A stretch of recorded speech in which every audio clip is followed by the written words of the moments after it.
If Valve gave Marc Laidlaw a call and said, "We want to get the band back together for Half-Life 3, would he answer the call? I would not do that. I can definitely say I would not do that. Even when I was there, I started to feel like, oh, now I'm the old guy shooting stuff down. I think at some point you need to let the people who are the fans and the creators who've come in because of what they learned from you maybe, and let them have that. We need new stuff. We didn't need me going, well, the G-Man wouldn't do that in my day, and I found I had to restrain myself. People would get enthusiastic about stuff, and I felt like it was becoming a negative force on some of the creative process. This is a clip from IGN interview dated May 20, 2025 with Marc Laidlaw, the lead writer of Half-Life 1 and 2, who has finally confirmed that even if Half-Life 3 is in development, he is not involved, and that he's done with Half-Life universe and will never return to it.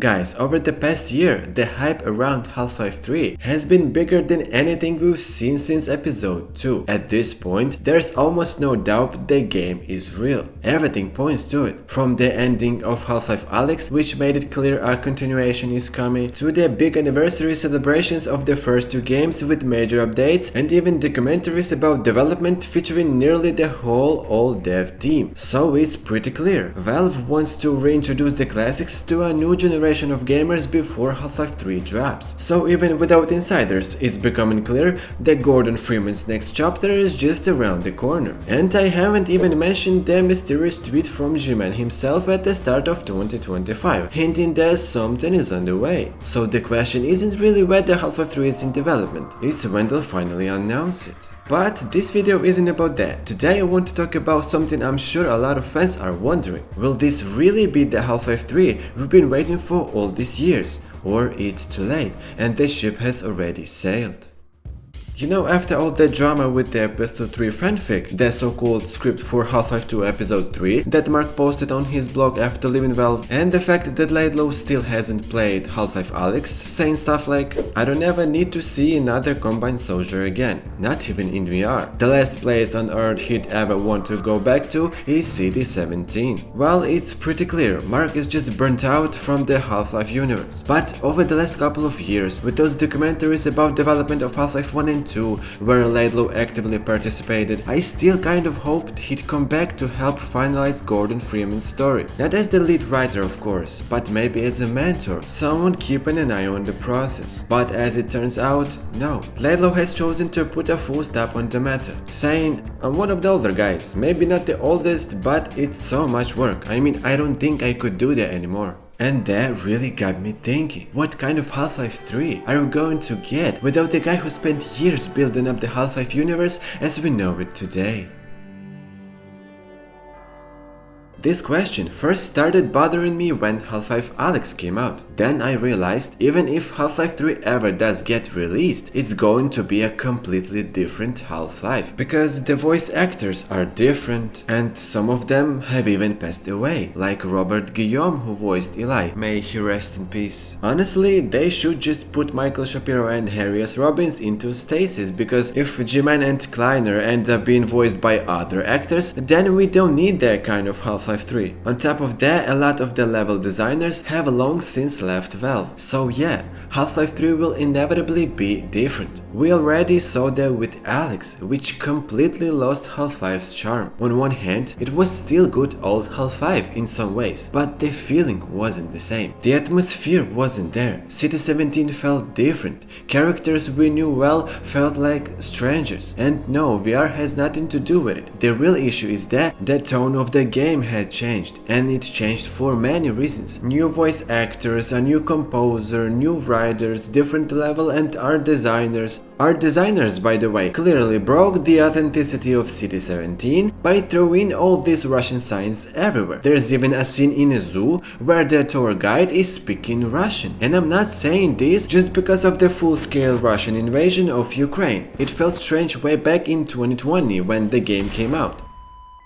Viktor Antonov, the art director of Half-Life 2, may God rest his soul, was Bulgarian, so all the signs in City 17 were in Bulgarian, not Russian as many mistakenly believe. City 17 and its surroundings were a composite of Eastern European architecture, especially the capital of Bulgaria, Sofia, where Antonov grew up. But in Half-Life Alyx, it honestly feels like you're somewhere in Russia. And yeah, in Alyx you can still spot some signs in Bulgarian here and there, but that's like 10% at most, cause the rest are all in Russian. You see, the Eastern European setting in Half-Life 2 wasn't chosen by accident. It was meant to emphasize the atmosphere of occupation, repression, and totalitarian control coming from the Russia over the republics of the Soviet Union and neighboring countries that were under the influence of the USSR. That's why in Half-Life Alyx the whole idea kind of lost its meaning, because there is no composite image of Eastern Europe anymore, just the impression that Valve wanted to suck up to the Russian fanbase.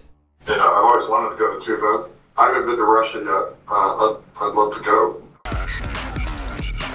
By the way, speaking of writers, Eric Walpole is the only one from the old team who worked on the script for Alyx, but still, he had nothing to do with the original Half-Life 1 or 2. He only helped Laidlaw with the episodes, when Valve decided to expand their writing team after Half-Life 2. Still, Eric is at least the only Alyx writer who had some connection to the classic Half-Life universe. And don't get me wrong, I've got nothing against Jay Pinkerton, Sean Wonneman or Jake Rodkin. The story they pulled off in Alyx is actually jaw-dropping.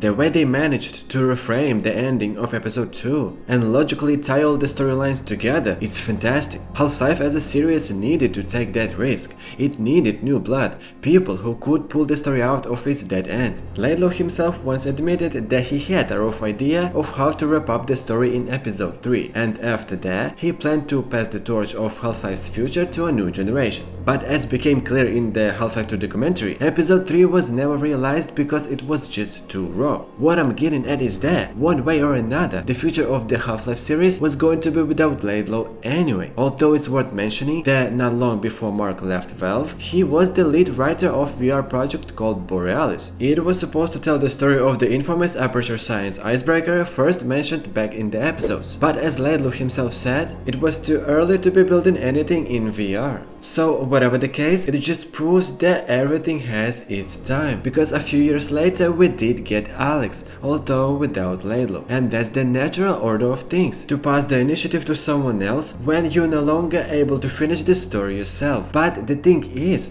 when new writers come in, no matter how seriously they take their work, whether it's a new season of a TV show or a new entry in a game series, projects like this always lose some of their original charm. Instead, they take on a new one, close to the original, yes, but still different, carrying echoes of those writers' past works, and Half-Life Alyx is no exception.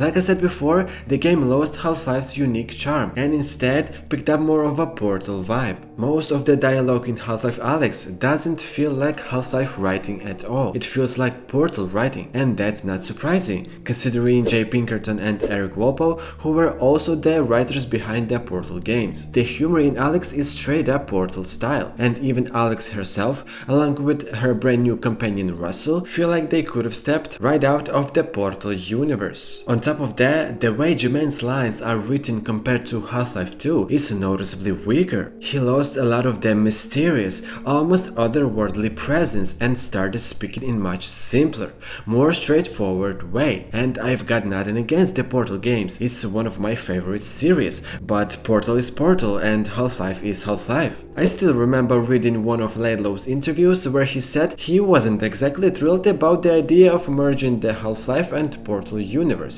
But at the same time, he understood it would be useful for branding both franchises. That, however, is a topic for whole another video. Personally, I'm not against the idea of combining Half-Life and Portal, especially since the writers did a really great job establishing the connection between the two universes. What I don't like is that, over time, both series keep borrowing more and more of each other's style, and it makes me uneasy because at some point they might just merge into one single universe, and that kind of bothers me. On top of of all that, let me throw in a bit of irony. Half-Life Alyx almost didn't happen at all. Between 2016 and 2017, Valve actually developed at least 3 VR prototypes based on their other series, including Portal.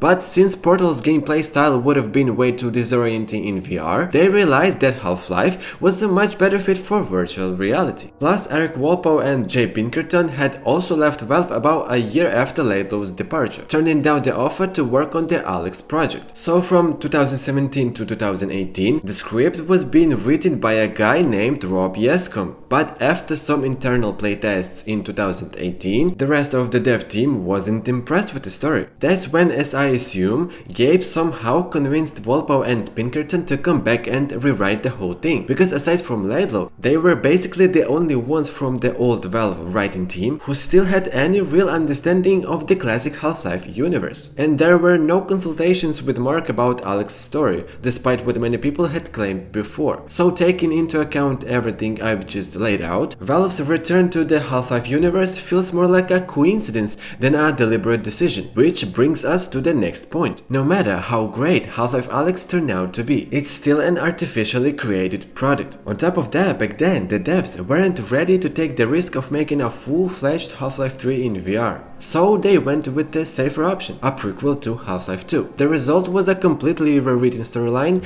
that changed everything. Maybe that's just how new ideas are born, out of coincidences and accidents. That's actually how the first 2 Half-Life games came about. But for the first time in the series' history, a new entry was made primarily to showcase new technology rather than for the game itself. And with Valve, that's kind of always been the case. Their games were usually a vehicle to demonstrate groundbreaking tech. But from the very start of Valve as a company, their games always had this perfect balance, a blend of art and technology. For years, the Half-Life series was the prime example of that symbiosis, but with Alyx, the scales tipped a bit. Technology ended up outweighing the art. That said, let's not forget that even before Alyx, Valve had already planned to make a VR game in the Half-Life universe. The Borealis project is proof of that. Still, that sense of artificiality, along with the heavy Portal influence, doesn't sit well with me personally, even if I do consider Half-Life Alyx a masterpiece. Plus, the game just has way too much text per se.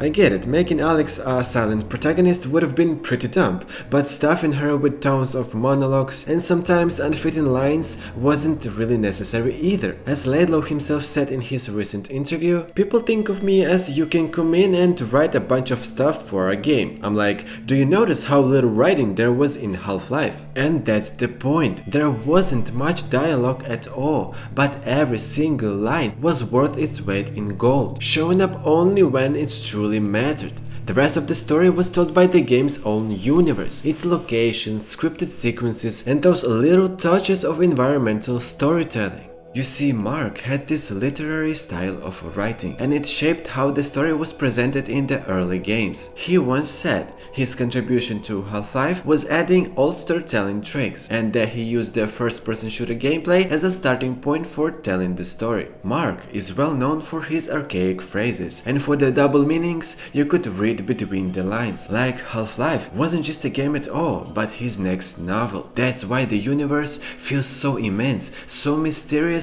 and so deliberately left unsaid. In a way, in Half-Life, Marc seemed to have embodied his magnum opus from the world of literature. Kind of like how Hideo Kojima brought a cinematic approach to the gaming industry. But unlike Kojima, Marc always remained an underappreciated genius in his own field. Sure, Laidlaw didn't invent the Half-Life universe from scratch, but he brought a visual grammar to level design. He said the game's narrative had to be woven into the corridors of Black Mesa, baked into the architecture of City 17 and etched into the dystopian wasteland around it. That last part is my own addition. Marc never actually said anything like that about Half-Life 2, but the storytelling principle is the same in both games, so what he said about the first Half-Life can absolutely be applied to the second one as well. What I'm getting at is that this exact style of storytelling and approach to building universes is what so many games lack, not just Half-Life Alyx, and that's one of the reasons why the the first two Half-Life games have no real equals. And yeah, I'm more than sure the new writers have a deep understanding of the Half-Life universe. Thanks to the foundation Marc laid down,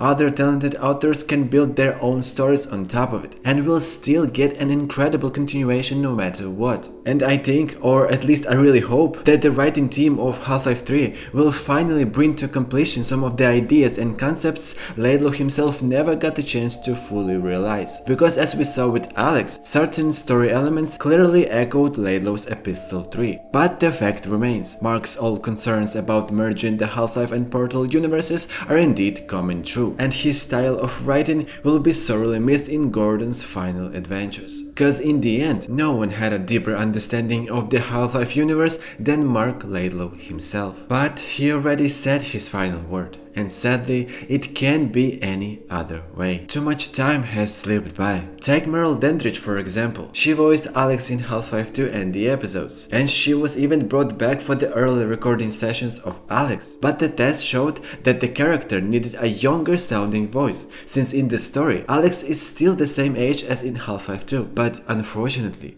that's just the way the world is. People age, people pass away. So no, that Half-Life 3 we've all been waiting for all these years will never actually come out. Because the truth is, it never existed in the first place. That version of Half-Life 3 was nothing more than pure fan fantasy. Marc only ever had theoretical ideas of how the story might end. But as he himself admitted, the actual realization of a vision happens only during development, through the collective effort of the whole team. I just keep my fingers crossed that despite Marc saying he's done with the Half-Life universe, he'll at least be open to consulting the writers of the third Half-Life. Friends, I made this video to finally voice the thoughts that have been stuck in my head for 5 years now, and to tell the old fans not to expect Half-Life 3 to hit with the same impact as Half-Life 2. For a long time I was obsessed with the idea too, but eventually I realized that's just not going to happen. Marc Laidlaw, Kelly Bailey, Victor Antonov, all the former level designers, the voice actors, you can bring them all back under one roof again. It's too late for that. But still I keep hoping the rumors are true, that some of the old developers have unofficially come back to Valve to help out with Half-Life 3, and that even Maestro Kelly Bailey himself